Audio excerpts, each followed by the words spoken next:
उज्जैन में हत्या का एक सनसनीखेज मामला सामने आया है, जिसमें एक महिला ने देसी कट्टे से अपने पति और जेठ पर ही फायर कर दिया। फायर के दौरान पति की तो घटनास्थल पर ही मौत हो गई, वहीं कुछ देर बाद जेठ की भी मौत हो गई। उज्जैन में हत्या का एक सनसनीखेज मामला सामने आया है, जिसमें एक महिला ने देसी कट्टे से अपने पति और जेठ पर ही फायर कर दिया। फायर के दौरान पति की तो घटनास्थल पर ही मौत हो गई, वहीं कुछ देर बाद जेठ की भी मौत हो गई। मामले में सामने आए वीडियो में महिला हाथ में कट्टा लेकर जाती हुई दिखाई दे रही है।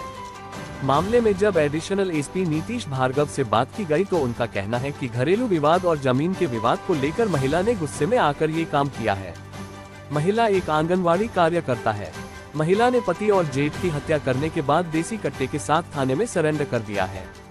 एफएसएल की टीम द्वारा जांच की जा रही है और एविडेंस इकट्ठा किया जा रहे हैं। जेठ बचाने आया तो उस पर भी चला दी गोली। घटना सोमवार सुबह की बताई जा रही है। उज्जैन के इंगोरिया थाना अंतर्गत आंगनवाड़ी कार्यकर्ता है महिला। उसने पारिवारिक विवाद और जमीन संबंधी कुछ इश्यू था, उसको लेकर अपने ही पति पर गोली चला दी है। साथ में जब जेठ उसको बचाने आया तो जेठ पर भी गोली चला दी। पति की स्पॉट पर ही डेथ हो गई है। अभी जस्ट जेठ की भी डेथ होने की सूचना मिली है। पुलिस अधीक्षक महोदय के निर्देशन में एफएसएल की टीम भिजवाकर जांच कर रहे हैं। अभी एफएसएल टीम पहुंची है। लगभग 8 से 10 फायर की सूचना है। गुस्से में जाकर एकदम से पत्नी ने पति और जेठ पर गोली चला दी। कारण एक तो पारिवारिक विवाद था, उनका घरेलू लड़ाई झगड़ा, और दूसरा एक जमीन का विवाद था। उनके जेठ के पास कुछ जमीन वगैरह थी। ये लोग चाहते थे कि जमीन मिल जाए और पति उसे मामले में इंटरेस्ट नहीं ले रहे थे। इस कारण पत्नी ने क्रोध में आकर दोनों पर गोली चला दी। आरोपी को पूछताछ के लिए थाने लाया गया है। हम लोग एविडेंस इकट्ठा कर रहे हैं। पुलिस ने बताया कि यह मामला उज्जैन के इंगोरिया थाने का है। प्रथम दृष्टया महिला द्वारा जेठ की जमीन लेने का प्रयास किया जा रहा था और पति इस मामले में इंटरेस्ट नहीं ले रहे थे। इसी कारण पत्नी ने क्रोध में आकर दोनों पर गोली चला दी। आंगनवाड़ी के अंतर्गत भी अनेक उम्मीदवार नौकरी प्राप्त करना चाहते हैं। ऐसे में जो भी उम्मीदवार आंगनवाड़ी के अंतर्गत नौकरी प्राप्त करना चाहते हैं, उनके लिए बहुत ही अच्छी खबर निकल कर आ रही है। उनके लिए खबर यह है कि आंगनवाड़ी के लगभग 6000 से भी अधिक रिक्त पदों की पूर्ति करने को लेकर भर्तियों का नोटिफिकेशन अलग अलग जिलों के अंतर्गत जारी किया जा रहा है और भरतपुर जिले के अंतर्गत आवेदन की प्रक्रिया शुरू भी कर दी गई है, जो कि 12 जनवरी 2024 तक चलेगी।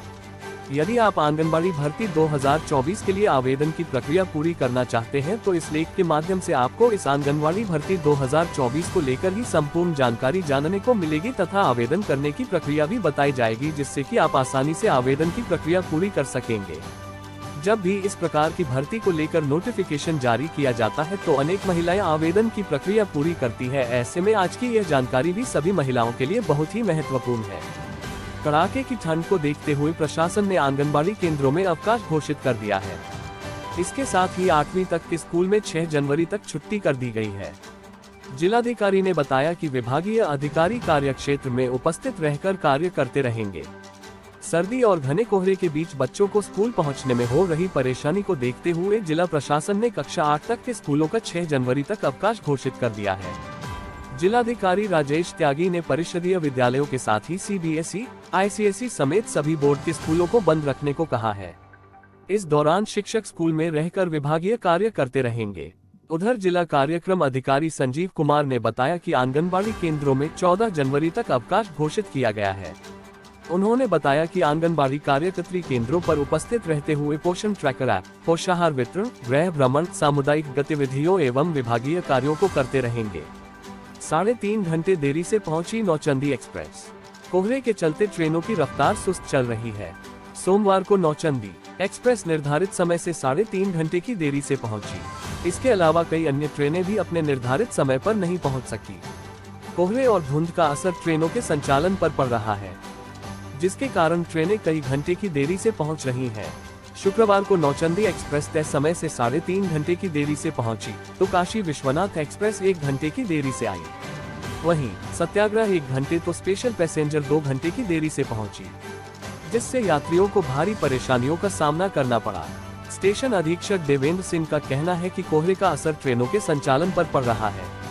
दिसंबर ठंडा, साल के पहले दिन खिली धूप। दिसंबर के आखिरी 4 दिनों में मौसम बेहद सर्द और घना कोहरा छाया रहा। ऐसे में धूप के दर्शन भी नहीं हो सके। नए साल 2024 के पहले दिन सोमवार को धूप खिली तो लोगों के चेहरे भी खिल उठे। सुबह 11 बजे के बाद धूप की किरणों के साथ लोग पार्कों और मकानों की छतों पर बैठे नजर आए। वहीं बच्चे भी धूप के बीच जमकर खेले। हालांकि शाम के समय मौसम में फिर से सर्दी बढ़ गई। दिसंबर माह के आखिरी 4 दिन बेहद सर्दी भरे रहे। आलम ये रहा है कि कोहरे के साथ शीतलहर चलती रही। पूरे दिन वातावरण में कोहरे की धुंध छाई रही, जिससे धूप के दर्शन नहीं हो सके। सोमवार सुबह के समय आसमान में बादल छाए रहे तो लेकिन 11 बजे धूप खिल गई। इससे लोगों को जहां ठंड से राहत मिली, वहीं कई दिनों से सर्दी के कारण घर में कैद लोगों ने बाहर निकलकर खिली धूप का आनंद लिया। 3 बजे तक अच्छी धूप खिली रही। ऐसे में महिलाएं और बच्चे पार्कों में बैठे नजर आए। वहीं बुजुर्ग लोग भी धूप के बीच आपस में चर्चा करते रहे। बच्चों ने भी धूप के बीच जमकर मस्ती और खेले भी। हालांकि शाम को मौसम में फिर से सर्दी में इजाफा हो गया। उधर धूप का असर कम होते ही तापमान भी गिरावट दर्ज की गई। सोमवार को अधिकतम तापमान 19 डिग्री तो न्यूनतम तापमान 6 डिग्री रहा।